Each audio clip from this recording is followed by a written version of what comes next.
So here I am to share with you my latest, for me, find of the Baskerville inking brush. So it's in the brush library within inking. It's just a standard Procreate brush, Baskerville. And I was looking for a replacement for my studio pen. So if you look at the studio pen, it's pretty similar to the Baskerville in the results, except it gets much thicker. But it's also got that tapered feeling about it, and it goes thick to thin, and it works for me. But it's hard to control, and so I was looking for something else, something that I could give to someone who was more of a beginner. And I came on Baskerville, and the first thing that was a bit of a problem is if you try to work quickly, you won't get anywhere because it's got a lot of stabilization in it, and that means that it's a little bit like working with elastic. But that's where my description of a meditative outlining process comes in, and I realized that it really lends itself to these old school, what I think of as old school cartoons in what I think of as the European style, whether it is or not anymore. This is Gaston Lagaffe, also known as Roost in the Netherlands, and he has a similar style to what I think of as the Asterix and Obelix kind of style, very thick, thin, but interestingly not a lot of broken lines except in the detail.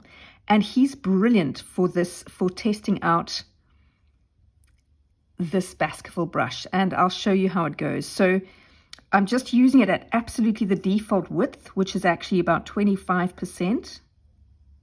So I leave it at 25%, and you just got to work pretty slowly. And then when you've got something like this that you can work with as a reference, you can really get to grips with perfecting your strokes. So you can get them really smooth, which I love. And you can work on getting your fine motor control, really learning how to do this style. And you've got to work pretty slowly. So if you watch with the hair like this, with each hair, you have to lay down the lines very deliberately because otherwise they just don't work.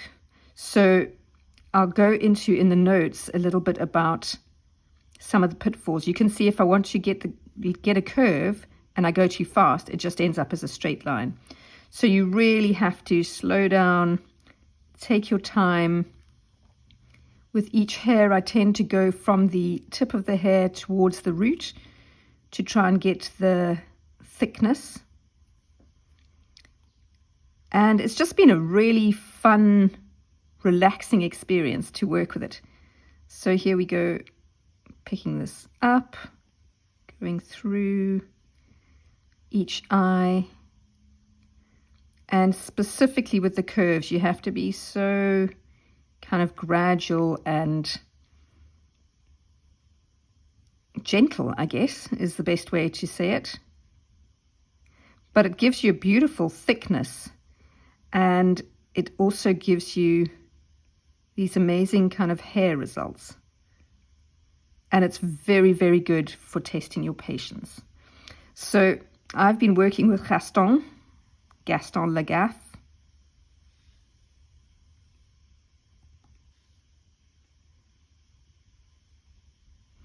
And if you zoom right in like this, you can see it looks a bit pixelated close by, but this is my standard canvas size of 1800 by 1800 pixels. Okay, so that gives you a beautiful, you can see the crispness of it at this level.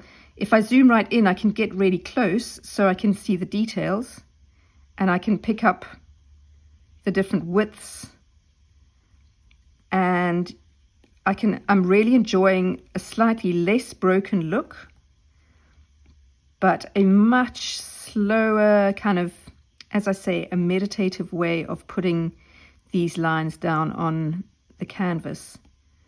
And the crispness of the thick and thin without the hit and miss kind of feeling of the studio pen, which can be very tricky to control, as those of you who have worked with it will know. So that is Roost, and I hope you'll try it for yourself. Whether you use it with this reference or whether you find one of your own, highly recommend testing out this Baskerville inking brush.